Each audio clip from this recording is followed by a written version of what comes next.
I'm Aisha Jones. This is Show Me the Money, a financial literacy training workshop. Thank you guys for coming today. My name is Holly Hudson. I have 7 years experience working as a personal financial consultant. I've worked for companies like Wells Fargo and State Farm. So nice to see you guys. And my name is Jamie DePaz-Hilton. I am an independent financial consultant. I have been in the banking industry for 15 years. So hopefully you enjoy this course.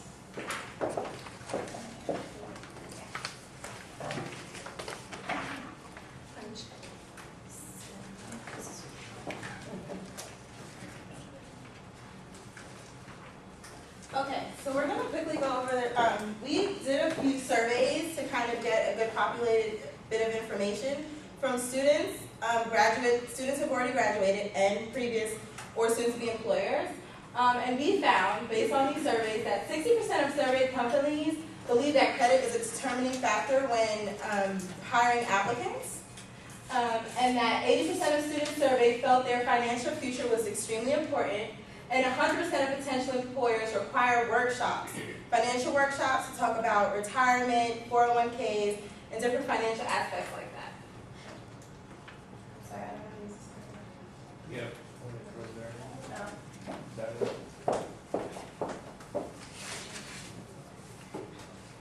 Okay, so we are here to assist you guys in understanding financial literacy.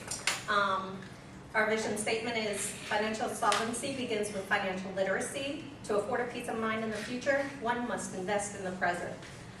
What that means to you guys is that the more you understand now, the more it's going to help you later.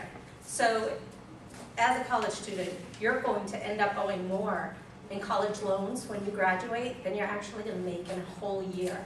So if you think about that, that's really crazy. And you want to know how to handle your finances now so that you don't get over your head in the future. Financial literacy is just basically knowing how to handle your money, how much money you make versus how much you're paying out. In this course, we're going to cover budgeting, which is taking how much you earn a month, dividing it out by how much you have to pay out in bills, and whatever you have left, hopefully you apply that towards your savings. Okay, because in your future, there is not going to be any Social Security. I hate to tell you that. Just kidding. There might be, if you're lucky. We're also going to cover credit and how important it is to you. We're going to go over some credit scores so you understand what a good score is and how to maintain a good credit score. In addition to that, we're going to go over some account features, online banking apps, things of that nature, so you understand how to use a checking account specifically. Okay? Does anybody have any questions right now? Everybody good?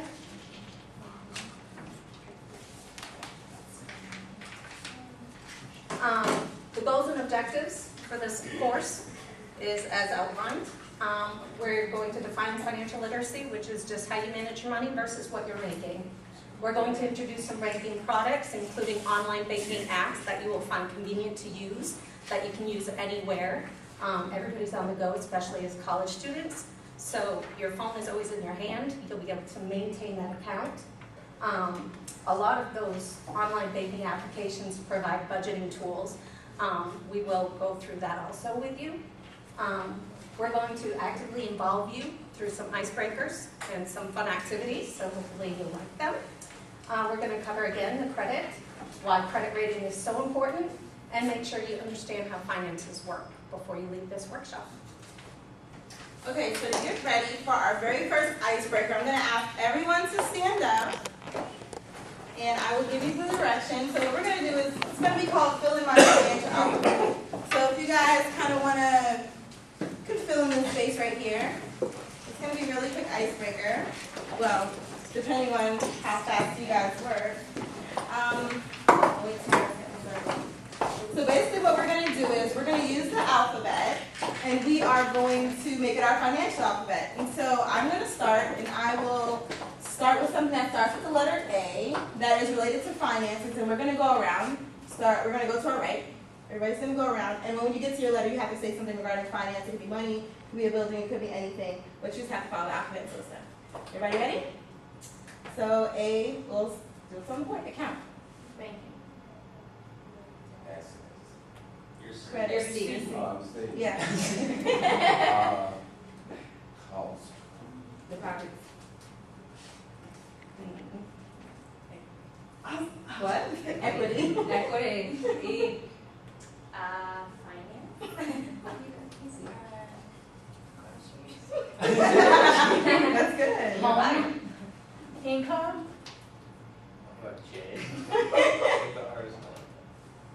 Joint account. Oh, good.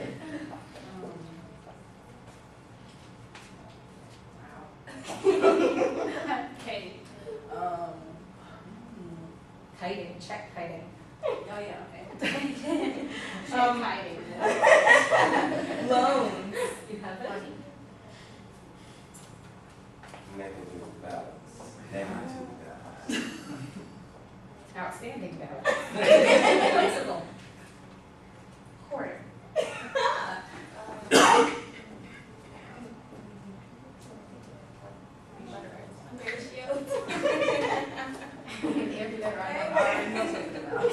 Standards. Transactions.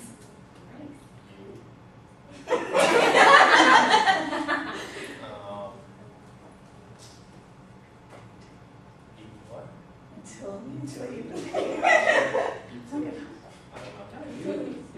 D. I have no. Variable. Yes, that'll work. Okay. Wages.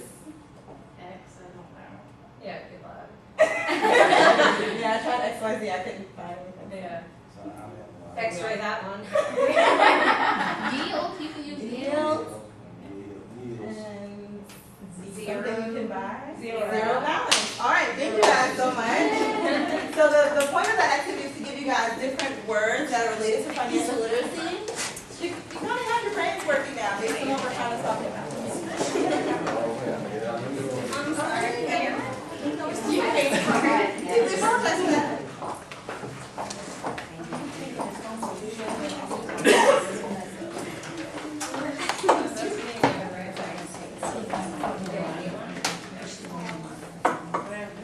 All right, the next section we're covering is what is your financial literacy?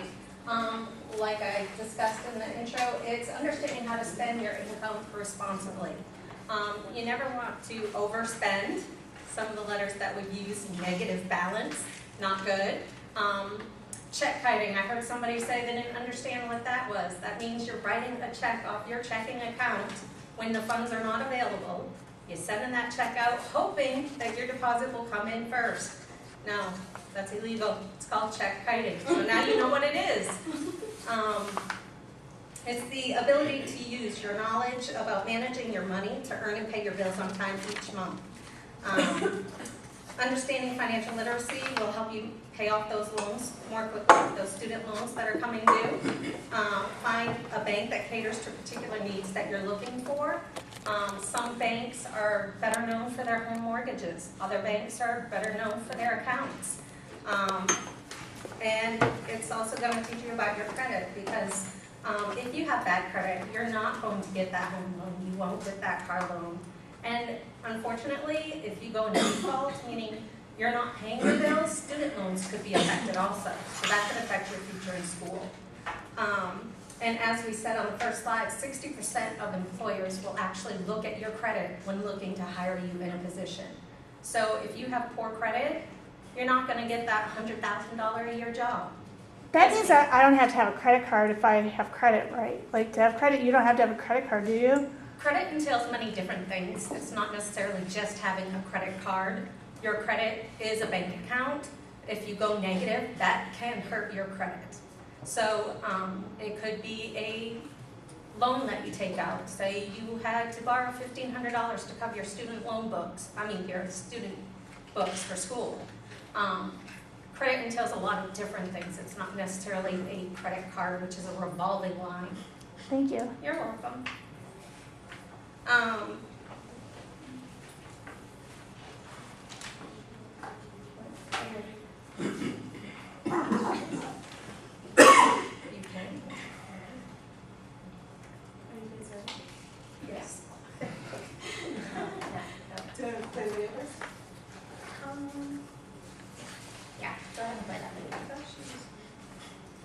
giving you more choices when it comes to finding a mortgage. We'll give you the freedom to choose from a list of lenders that best fit your needs. Spend less time shopping all over.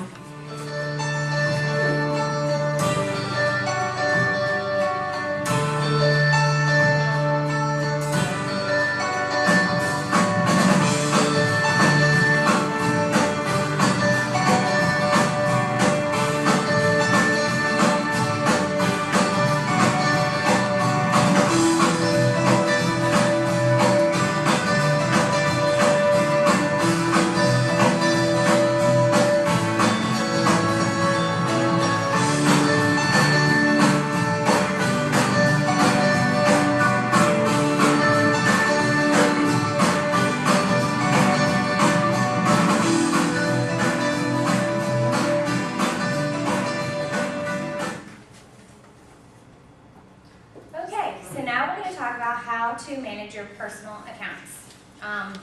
Under this section, you should be able to know how to log on and activate your accounts online. You'll be able to effectively keep track of your accounts through a register using a checks and balance system, and you should learn how to use mobile deposit. A lot of people think, oh, I can just check my account balance online at any point and it'll tell me the exact amount that I have, and I can just go use my debit card at any place that I want for that amount. Unfortunately, that's not the case. Most of the time, when you check your account online and the balance is there, it's normally not an accurate balance. You have to have your own register of your account to know certain things that may not have cleared, or anything outstanding, or things that are coming out in the near future before something else is going in. So as you saw on the video, it's just a simple example of how to log on to your account online. A lot of accounts can look different, but most of them have the same simple, access to the website. If you would, turn in your handouts to page 21 and fill in, or we're going to fill in the worksheet together. It says online account access.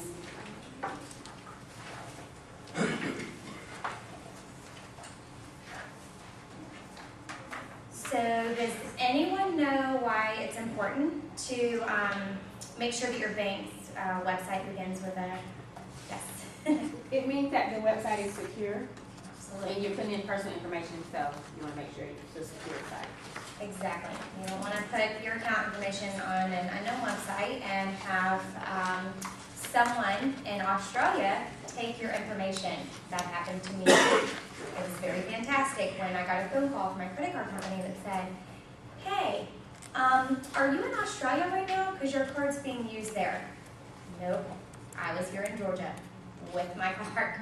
So it is important. On the video, you saw a few steps to log on to your account. Does anyone remember what the first step was? To input your username and password. Absolutely. Step 2 would be to obviously go into the website and access your account.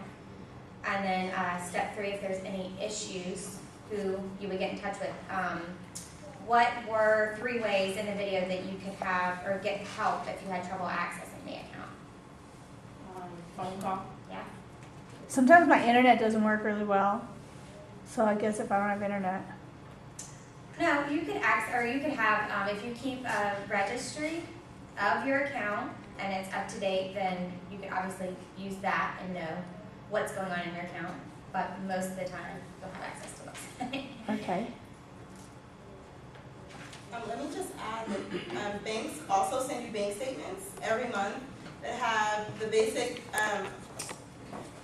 banks send you bank statements every month that have your debits, credits, how much money you deposited into your account, how much you spent in your account, and sometimes they'll even send you can request sort of like a budget chart that will show you where your expenses are going. So it'll say like you spend this much for utilities, a certain amount for gas, some for groceries and miscellaneous. It kind of breaks it down for you for some banks. Sometimes you have to request that information, sometimes it's available directly online. You can also call and get the information if you don't have access to the internet. or you can go into the bank and have them pull up the information for you. And I just wanted to add too about the HTTP that she has on there. When you log into a bank account site, you'll always see a catalog in the upper right, like where your web address is. If you see that catalog, you know it's a secure site. It means secure. You'll see that same catalog if you go in and order something, say from Amazon or Walmart.com.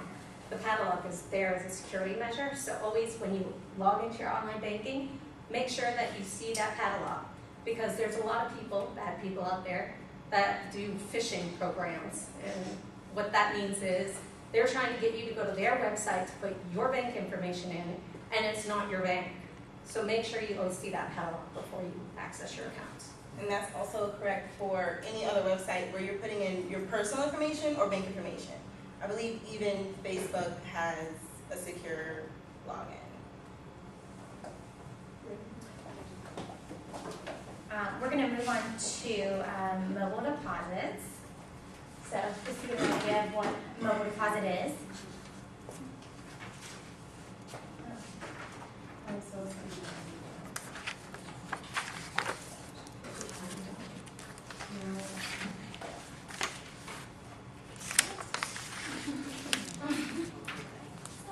Sorry, technical difficulties. We're looking for the catalog. We'll have it up in just a minute. Oh, it was. Okay. Oh, wait, okay. Wow. I'm so sorry. Maybe we are gonna watch the commercial. Do you need help getting in?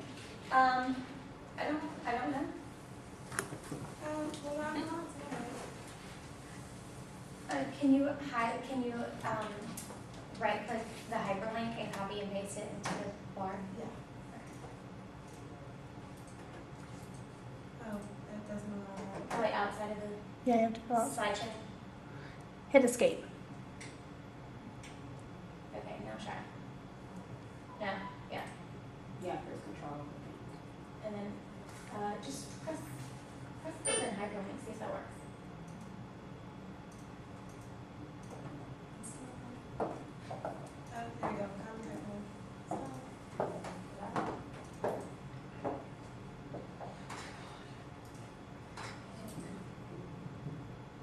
Try one more time. It doesn't like us.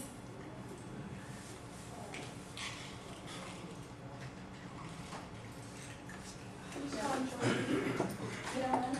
I actually have the hyperlink, and no, I don't. Just kidding. Okay.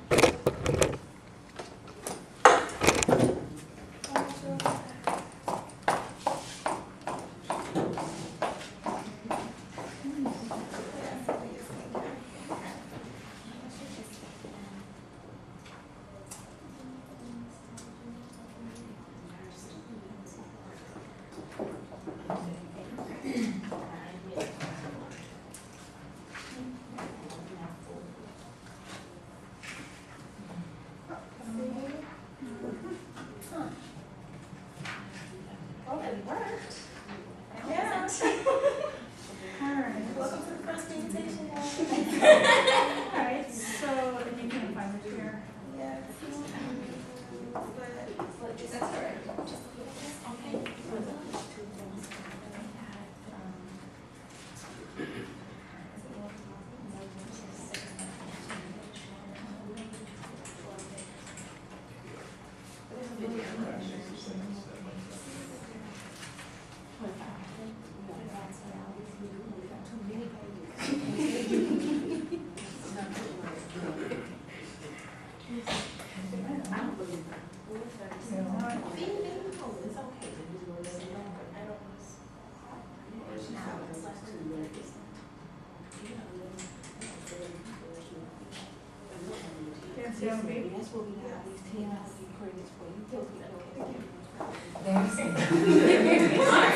all right, we're back. Here's the commercial. Well, no, this isn't it. Honey, I got this. That's right. Tracking done. Kick from your hands. Today we're going to be talking about your body after a beat. Yes! All right. Yes, honey, all natural, everything. Done. Ah, I got the check. On your phone, online, on the go. Wells Fargo makes it easy to get banking done. All right, so obviously, a dad with a baby can do it, anyone can. A dad with a new baby can that. So it's, mobile deposit has become a way of the time. So now it's great to be able to put money in your account anywhere you are. There is, on page 22 in your workbook, there is a short worksheet. It lists 5 steps. They're going to go very quickly. So when you're watching the video, just try to jot down what you can. Yeah. This is showing you how to actually use the mobile. So, you need to deposit a check right away? That's cool, because you can just use your smartphone. Here's how. Sign into your Wells Fargo mobile app. Click on the mobile deposit icon. Select Take Photo. Take a picture of the front and back of your check. Oh, and be sure to endorse it first. That's key. Verify the amount and select Deposit to submit. And done. You'll get a confirmation message at your primary email address and in your online banking inbox. Just write Deposited by Mobile on it and keep it in a safe spot for 5 days. Then you can destroy the check. Just shredding it is fine. Depositing checks has never been easier with Wells Fargo Mobile Deposit. Done. All right. So, step 1, anyone? Sign in. Yes. I guess I probably should have included download the app. That may or may not have been so. Oh, okay. But that wasn't included in the video. So, step 2. Click deposit. 3. Take a picture. Verify the amount. Sign the back of the check. Sign the front end of that. Actually, yes. They didn't do it in order, but signing a check obviously is necessary before taking the picture. Step 4. Take the picture. And 5. Verify the amount. And then done. Done. Done. And then you gotta write Is that easy? mobile deposit in the So, top. what should you do with the check afterwards? Just put it in the shredder? Keep your 4 or 5 So you probably shouldn't, take it out and leave it on the floor somewhere for someone to get your account information. But you do have to hold on to it for 5 business days in case anything happens with the deposit, the bank doesn't get it, they think it's a fraudulent check, whatever. You do need to keep it in case something were to go wrong. Question, Yeah.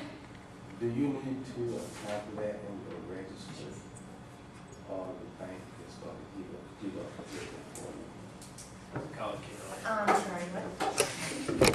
Do you need to keep up with the check or checks that you use your mobile app with, or does the bank do that for you? Do you have to go into your register and deduct those amounts? Yeah, that's actually our next section is keeping record of your accounts. So yeah, the bank will keep track of those things, but you kind of have to have a checks and balance system. The bank is a business. They are not perfect 100% of the time. They do a great job most of the time, but you have to make sure that something doesn't happen with your deposit, something doesn't happen with, a store that you go into. You do have to keep track for yourself to make sure that, something doesn't go awry with your account. So if you guys would take a look at the example on page 8 in your book of, just a sample registry.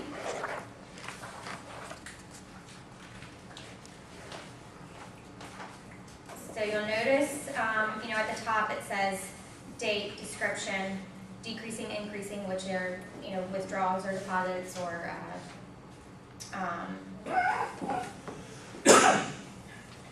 or debits from your account, and then balance at the very end.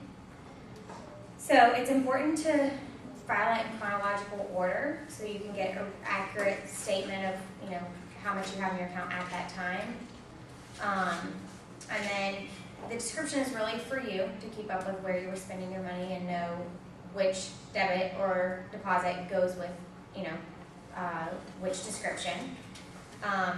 There's a starting balance. We'll always have a starting balance. So that's you know, $1,000 starting balance in this example. And then it goes through and lists everything by order. So you go to the gas station and you buy a Coke. You're going to put that in here. Probably Coke's not going to cost $45.21, but maybe your gas to fill your gas tank up will.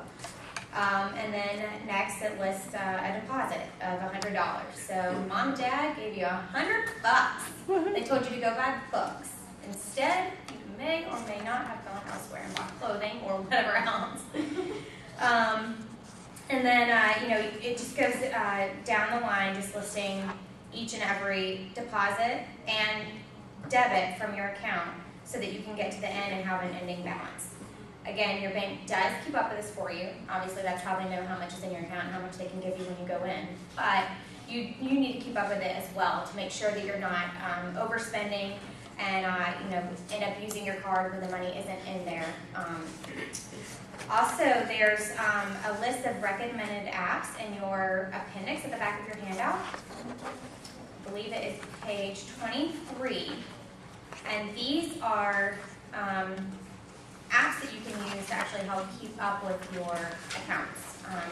You know, some of them down at the bottom, tools for budgeting. Some of them have actual, you know, abilities to help you budget your money, and then as well as just keeping up with your checks and balances. I know I have an app on my phone that looks like, you know, a checking account registry, like the old school registry, but it's an app. So it's a lot easier to access. I can access it anywhere. I go to the gas station, I use my card for $60. I immediately put it into my app so that I can keep track of where my money's going and spending. I just want to interject something real quick. When you're using a register like this and it's actually online with the bank, be very careful if you're going to say that gas station. If you've ever noticed on the pumps, it says your bank can debit this up to $75. So a lot of times what you'll end up seeing in your account is minus $1. If you've ever seen minus $1 and said, I didn't go to the gas station and do $1, I got $38 in gas. Well, that gas station is just pending a dollar transaction against your account until the final balance of $38 will physically hit your account. Typically, that's next day. It can take 2 business days. So if you look in your account and you see minus $1, don't think, yay, I have $37, I got one over on the gas station. No, because in a day, 2 days later, it's actually going to hit your account for the correct amount. So that's why, like Holly said, it's very important that you're keeping a written register of your own transactions. Don't just rely on the online banking. Okay. Great point. In the interest of saving time, because we don't have a day to do this workshop, we were going to do some individual practice to help or to fill out account registers, but we don't exactly have time to do that today. So at a later time, we'll give you an account register that needs to be filled in, just, you know, so that you guys can take that home and practice with it.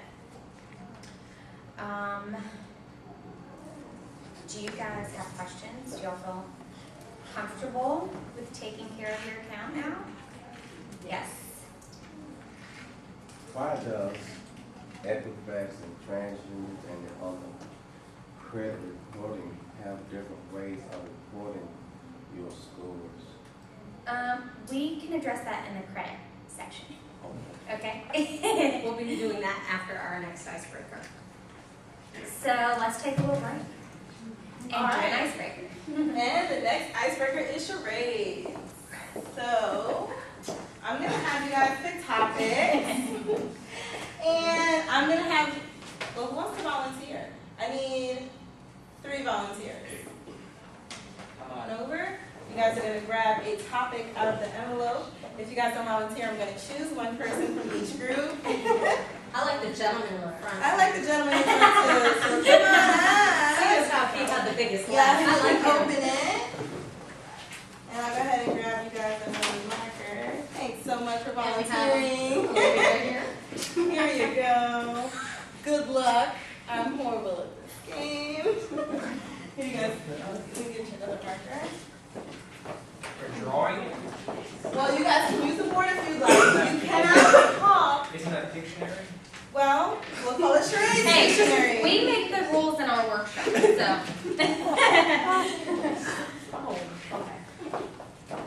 That's where you go. And while You guys can use this board. sit. You guys can use this board to go ahead and figure it out.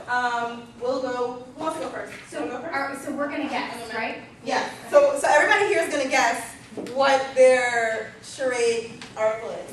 Okay, so she's gonna go first. Good luck.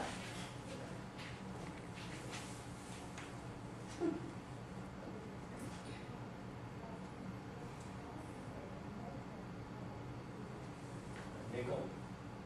Penny. Game change. You got it. What is Okay, it? you're next. Awesome. What was it? Pound change. But can you, when you guys draw it on the board, make sure that the audience can see, but yes, it was counting change. Oh, that was good. Okay. So,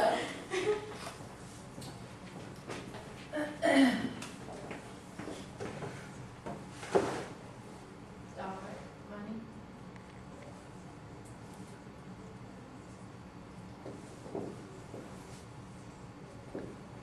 Overspending. Balancing the budget. Over your money. I don't know.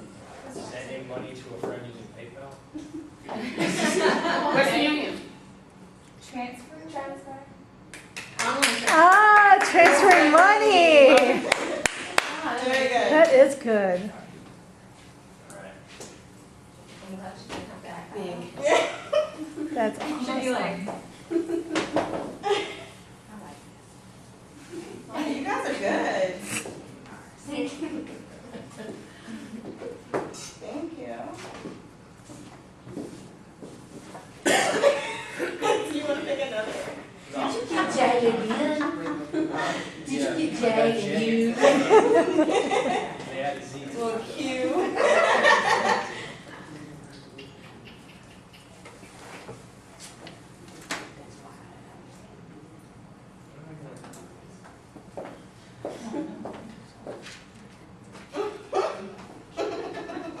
You might use a little bit of dictionary and a little more charade. You should have. We should be drawing that. This is Like, like, here's the envelope. there's like 20 different What answers. was You it? can't. I know, any answer is right. I was gonna try to. I might want to hold on to that. My In case you change your mind.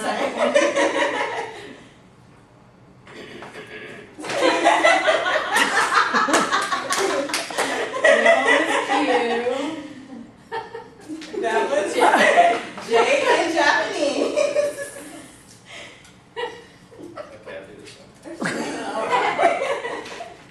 Well, that's great.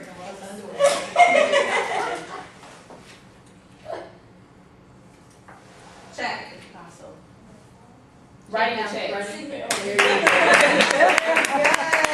you guys. You did such a good job. Oh man, that was funny. Okay. All right. So let's move on to your credit.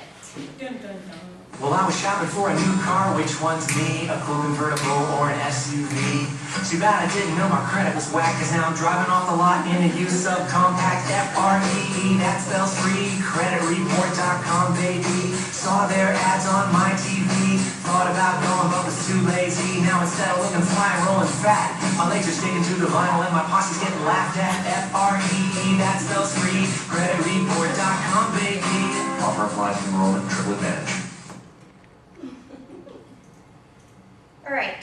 So your credit, as Aisha stated earlier, can be affected by a number of different things. So it can be affected by high credit card balances, not paying bills on time. It can even be affected if you go to buy a new car and you shop at a few different places in a short amount of time, and they hit your credit every time. That can affect it. So numerous things affect your credit. The three things that credit really consists of are your credit history, your credit report, and then a credit score. So your credit history is a record of consumers' ability to repay debt. So this is your financial history of what debts you have outstanding in the past and how they were managed and paid. Your credit report is actually a detailed report outlining your historical ability to repay borrowed money. And then using your credit history and your credit report, a credit score is calculated, which is assigned to indicate to lenders their capacity to pay a loan. A credit report typically consists of your name, a current and former address, employment, list of accounts, credit and loan histories, collection records, public records, and then also lists your credit score. There are also bankruptcy filings and tax liens that can be included on that. Some of those, or most of these things stay on your credit for 7 years, but a few things can stay a little bit longer, like 10 to 15 years. If you could turn now to page 24 in your training manual. So what type of things can linger for 10 to 15 years? Certain bankruptcy filings Oh, okay. and tax liens. Oh, okay. So IRS. we try to stay away from those at all costs. On page 24, you'll see just an example sample credit report. You see a lot of those things that we just discussed, name, address, date of birth, things like that. It shows on accounts, it shows accounts paid. So those are accounts that, there have been 4 accounts paid to 0. It shows current past due 0. However, if you look down a little bit, it says total past due, and it says on 13 different occasions this person has been past due on an account. Then it shows their account balance and their monthly payment on those. So that's monthly minimum payments that are having to be made. Over on credit line information, it shows their credit limit, their highest credit or outstanding credit, credit. Then it shows their real estate balance, so likely a house or some sort of real estate that they owe or own. Revolving balance are things that are continuously gaining a balance and then you pay them off. So that would be something like a credit card. That would be a revolving account. And then installment balance, $26,000. That's probably something like an auto loan or something of that nature. It could be a home equity loan, something like that. And then at the bottom, you'll notice reasons affecting score. So it goes into detail of things that could affect your score. Derogatory public record, proportion of balances to credit limits is too high on bank revolving or other revolving accounts. So that would mean you have a credit card and you have a $10,000 balance that you can charge up, and you may have almost $9,000 charged on it. So that doesn't really look good. That hinders your score. Length of time accounts have been established. That hurts you. If you are a freshman and you're taking out your first credit card, probably aren't going to have the best credit right now just because you don't have enough credit. They can't really get a good look at how great you've been at repaying things because you haven't really had that much history doing so.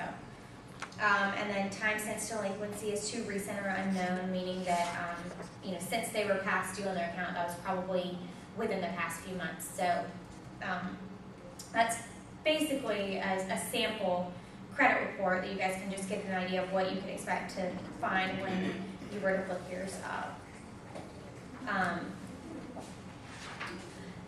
So let's, there's a question. Oh, What's the highest you can get? the highest you could get, I don't know if there's actually a stopping point. I think it could go well into the, I believe 850 is the highest. 850. I don't think so. Oh, when I read it, it said it could go beyond that and 900, so I'm not sure. No. I've only ever seen 850 in the banking industry, but you want to try and keep 720 to 850. Yeah, that's an excellent score. So if you have anything about that, fantastic. But your credit score is actually calculated by a few things, which we went over: payment history, amounts owed, length of credit history, new credit, and types of credit used.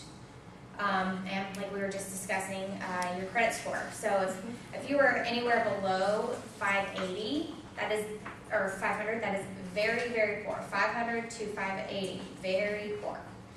And then when you get to poor status would be up to 620. A fair report is up to 680. Great or good is up to 720, and then 720 and above is actually excellent.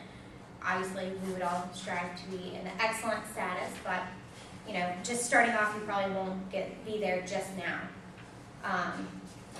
So we actually have a little practice for you guys, another activity. I want you guys to get in,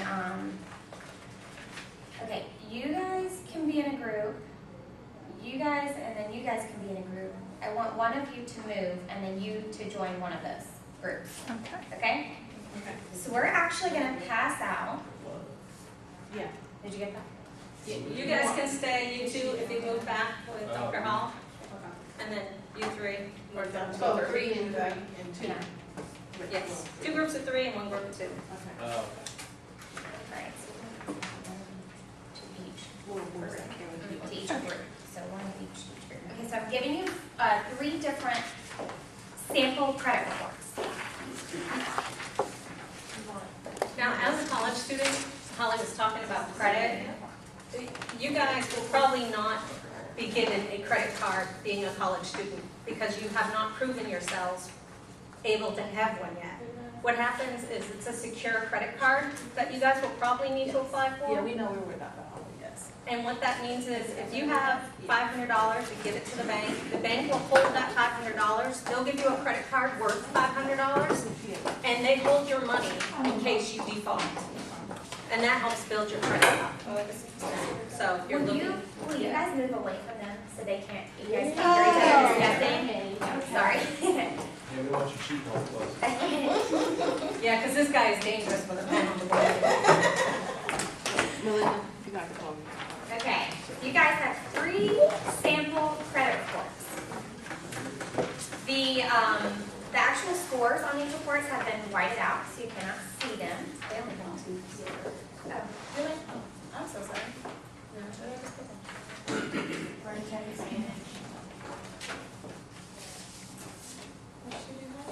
Do you guys have 3 too? Or do you have 3 reports? We have just one. One. Oh, I they only have one. Okay, that's why I have extras. Exactly. Which one's this one? We have credit technologies. Okay. And you guys have all 3, right?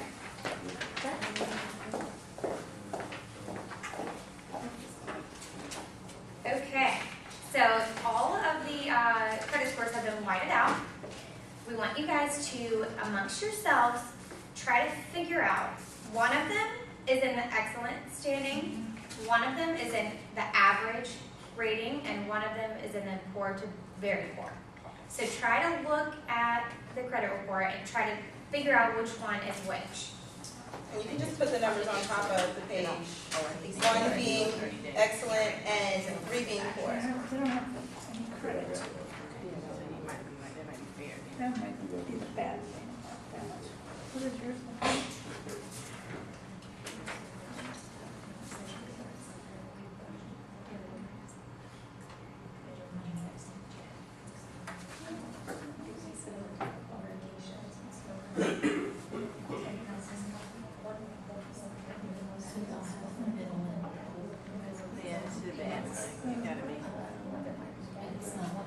Compared to all of them. 27, plus cash to. Yeah. Okay. Are you just right on?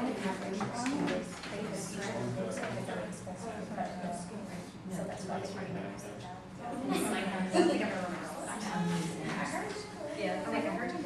They just put it on.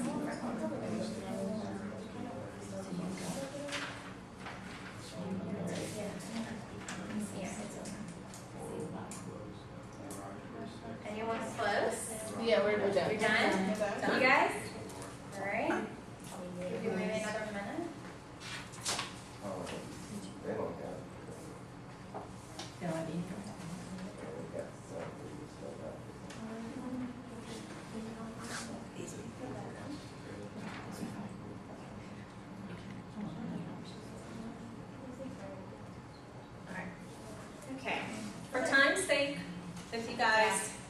turn to the front and look at your forms. Holly's gonna go through each of them with us, and the group at the back, since you said that you completed it, maybe you could tell us who you think and why. Yeah. Okay, yeah, I'm gonna just take a. Can you all just stand up so everyone can hear you? Sorry. We thought, should we go with the worst one first? Oh, that's the worst one. Oh, I got the worst one. We're gonna go bad to good. Okay. I believe that Nick Watts from Advantage Tenant we thought that that was the worst one. Okay. Because he doesn't really have a lot going on except for the fact that he has past due things. Like he's got $2,320 past due. And that's not good. And some of them are 90+ days that they were late. Did you 27 notice instances. what was past due? Yeah, his revolving credit, which is probably like a credit card or something. So yeah, if you look down at the bottom, it lists a few things about delinquent. No, never mind. It was deferred. So yeah, the revolving account balances, so those are probably credit cards, something like that. Okay, so that was the worst. So then we thought, what else, guys? And that's correct, that was the worst one. Okay, and we thought Rent Tech, I guess it's Sandy R. Beach, or is it J. Doe, the user? But anyway, is that their name, Sandy Doe Beach? I mean, J. Beach or R. Beach, whatever. We can say that. Okay. Yeah, that's her name. That one. Well, they have 0 credit limit, but they're pretty consistent. They're not behind on anything. Looks like they have some kind of car payments or something like that. So we thought that was in the fair range. This is our fair one. Okay, and then you guys had Hey, excellent. the best one is from Credit Technology, Ben Wallace. He has houses and home equity line of credit, and I'm guessing a car loan from GM or something. And so yeah, he has the best credit. And Okay. that's what he. Those two are actually backwards. The Rent Tech one is actually got an excellent rating, whereas the Credit Technology's got an average. The reason being is because Rent Tech, you'll notice at the top it says TransUnion Credit Report. So that's only one agency that's actually scoring that one. Whereas on the Credit Technologies, there's 3 different agencies scoring those. So Jamie's going to tell you how those scores are weighted differently. As this gentleman student over here asked earlier, before we got to the credit section, he asked, why does TransUnion, Equifax, and Experian come up with different scores? How does that happen?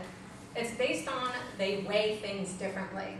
Now, I can't tell you TransUnion weighs how much credit you have. I'm not sure what their facts are for weighing them, but typically what happens is TransUnion might be looking at how much credit you have and not necessarily how many times you've been late. Equifax might be looking at, okay, you have a very low balance, you've never been late. They might score you higher. Experian could be looking at, okay, the credit limit is very low.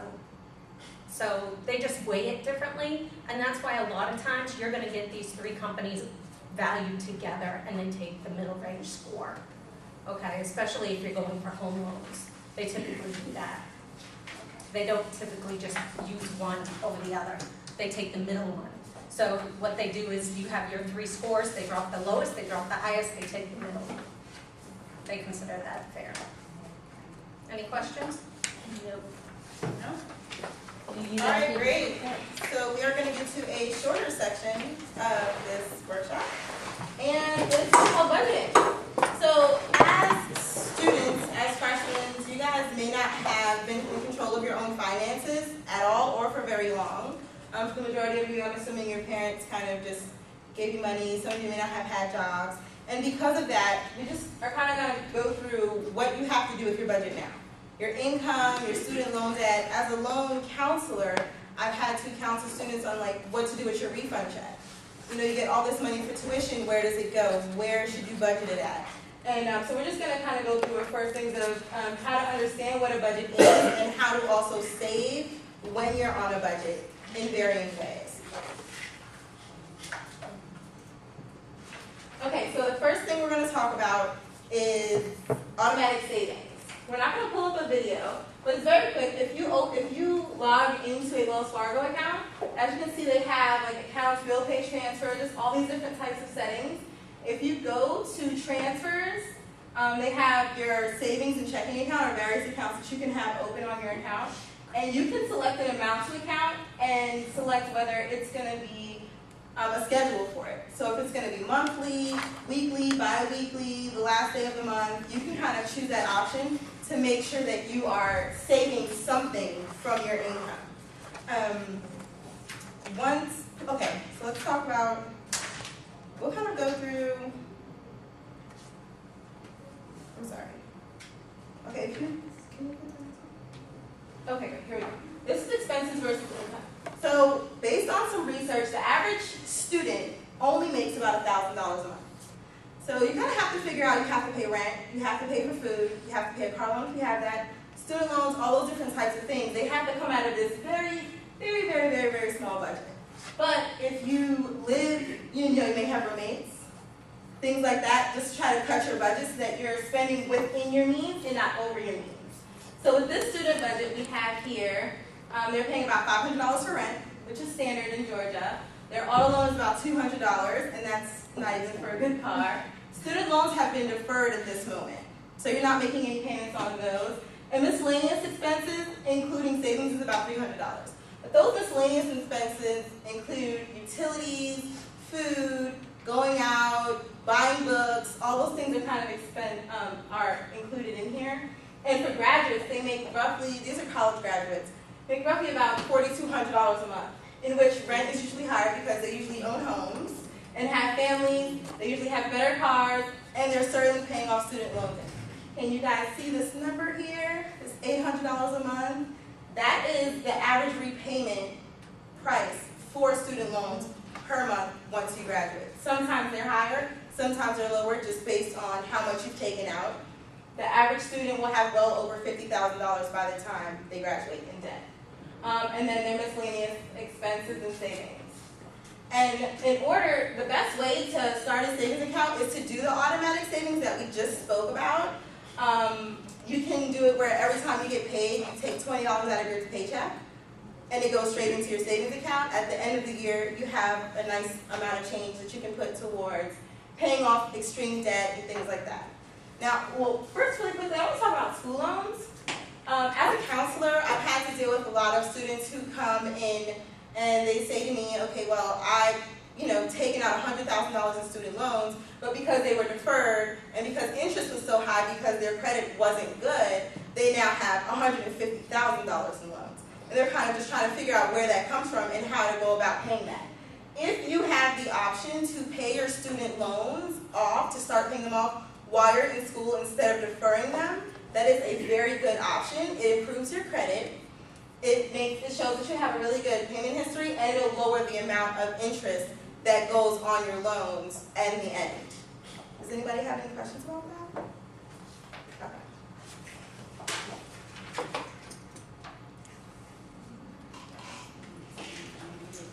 All right, so we've hopefully not reached your favorite part, which is the end. Hopefully you've enjoyed this class and have learned a lot of great things. Throughout the whole course of financial literacy, we told you what it meant. We talked about credit and budgeting. We talked about your account and how to use it properly. Talked about a good credit score and how important it is for you guys to be paying things on time and not get in over your heads. Do you guys have any questions in regard to anything we've covered today? What are some tips that you can give us to help raise our credit scores? Like starting off as a college student? Starting as a college student, a lot of times you'll find that you can't get credit. You might go to Kohl's and they'll decline you for a card because you have no credit history. So that's kind of what I touched on earlier when we were trying to break up for that last activity. A lot of times banks will give you what's called a secure credit card. So you go to, say, Bank of America, you say, hey, I have $500. I really want a credit card. They're like, well, you're new, you don't have any, basis behind your history. You give us your $500, we'll give you a credit card in that amount. They hold your $500 to make sure that if you don't make a payment or you end up in default, they keep your $500 and they lose nothing. So it's a win-win for them and for yourself. Is that like the prepaid Visa cards you can get at Kroger? No, prepaid Visa card is not based on credit. Anybody can get one. It's rechargeable, reloadable, however they say that. It's not based on you as a person and So how I would good your get no credit is. credit if I just get a Visa card like that. That's not a Visa card No. technically. They don't No, report it's a to gift credit card. agencies. Yeah. Okay, so another question, yeah, go on. Yes. Another way to improve your credit rating is, if you're writing checks to a store that you frequent, they take that history of you writing checks, and sometimes they will issue a card. Or if they saw that you had a history of coming to that store, you can look at an item that you need, a small item, if they will give you credit, take the credit, and then pay it off in a couple of days, a couple of weeks, and that will help build up your credit history. Well, it depends on what the store is, because Walmart has, or they had, Kmart does it now, such a thing as layaway. That does not build your credit. And you want to be careful about some of these buy here, pay here deals, because their interest rates are through the roof. They're attracting people like us that are new students, that don't have credit, that don't have a dollar to our name, but it looks great to have that shiny new car at 19 to 21% interest. Over Don't 6 do it. years. Yeah, don't do it. I mean, the vehicles are older, high mileage, but they suck you in knowing that a typical bank is not going to give you that loan. But they're not doing it to help you. They're doing it to help themselves, okay? Keep that in mind. I remember my question. So once you have a secure card Mhm. and you start paying back on it, do they give you a credit line or? Eventually, yes. You have to work your way up to it, though. They don't take your payment and say, well, she did a good job for 2 months. Here, have this $6,000 credit card. No, that's not how it works, but you do work your way up to it. So typically, after 1 year of being in good standing with a credit card, now keep in mind, when you have a credit card, you don't want to use more than half the balance. So if you have a $500 card, try not to bring it over $250. Never use more than half of what they've given you, okay? And if you pay it off before 30 days is over, it's like you never used it at all in their eyes. They need to show a payment history of you paying that back. So if you want to pay it off, wait till the 31st day. Make your minimum payment, but pay it off on the day after. And there's okay? one other thing I want to say about that with the credit cards. With the account transfers that we looked at in the budget section, if you know your minimum payment every month on your card is about $15, you can have those automatic payments come out on the 31st so that you're not even thinking about it. It's automatically coming out of your account every month and it's getting paid, and then you don't even have to worry about it and your credit's going up. Thank you. Any other questions? So right now, we are gonna pass out just a feedback survey. If you guys could just, let us know how we did and how you feel this training went for you, and if you would suggest this workshop to anyone else. In approximately 2 weeks, we will be doing an e-survey that will be emailed to you. Would really appreciate any feedback that you have. Let us know how we did. Let us know if there's something that you would change or additional information you'd like to know about. So please look for those in your email, okay? And also in the back of your packets, there's some contact information for us. So if you'd like to email us or meet with us one-on-one to do credit counseling or budget counseling or loan counseling, anything like that, feel free to go ahead and shoot us the email or give us a call. And these are just little boxes to help you remember what you learned in class today. There's $100,000 in each one of them. So you're welcome to eat them as quickly as you'd like.